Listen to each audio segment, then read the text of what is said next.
Thank you for watching, liking, commenting, sharing, and subscribing right now. Hello world, I'm Chris Pirillo. This is my iPhone 5 and this is my iPhone 5 review. I'm happy.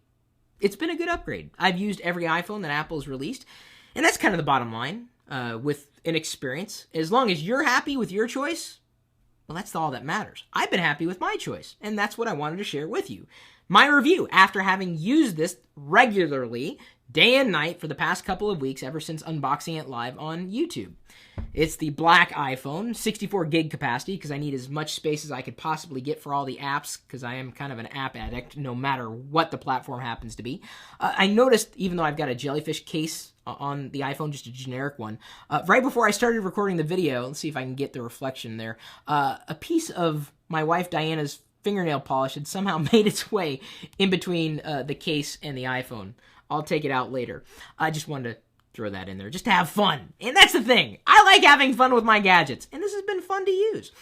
So on paper, they say, hey, we got a faster processor.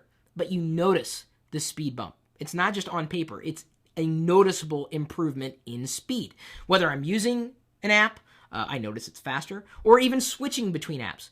It's faster. And speaking of faster, I can now access 5 gigahertz wireless networks with the iPhone, at least with the iPhone 5, the new network chip inside, and that makes things faster. I also happen to be in an area of the world where I can access LTE, and that's just a new improvement here in the Seattle area. And yes, it's noticeably different than non-LTE networks. I'm very, very happy, very, very grateful I have that. But even if you do not have access to a faster wireless network, it's still a better iPhone than earlier iPhones. And that's the thing. I don't really want to compare it with other smartphones in this video. I'm really talking about the iPhone experience or the iOS experience, because a lot of people are on older iOS devices wondering if they should be upgrading. Would I recommend everybody go out and upgrade? How much money do you have? If money's no object, yes. But you know, if money is an object and you're not ready for it, I don't feel the need to rush out and get it. But I gotta tell you, the improvements have been good. Beyond speed, very happy with the camera upgrades as well. The FaceTime camera in the front now has well, I guess not just the speed improvements going for it, but also spec bump. You can now record 720p video, take still images that are of higher quality in the front. And then, of course, right back here, you've got an 8-megapixel camera. It was an 8-megapixel camera in the 4S, but this does take sharper images so long as you tap to focus first. And that's the thing you got to remember with the iPhone 5 camera up here. It does take better low-light images as well, and it's been a good experience. Again, that's the thing I want to talk about most. That overarching experience that Apple's been known for. This works well.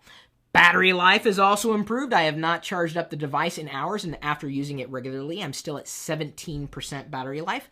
That makes me happy, as long as I don't have to stay tethered to some type of power. And that's the thing that doesn't bother me about not having a swappable battery. I know some people need that. I honestly haven't. You know, in all the years I've used the iPhone, I haven't really felt the need to swap out a battery. I could use an external charger if need be. It's just not an issue for me. So, faster networks, better cameras, faster processor, better battery life. What about the software?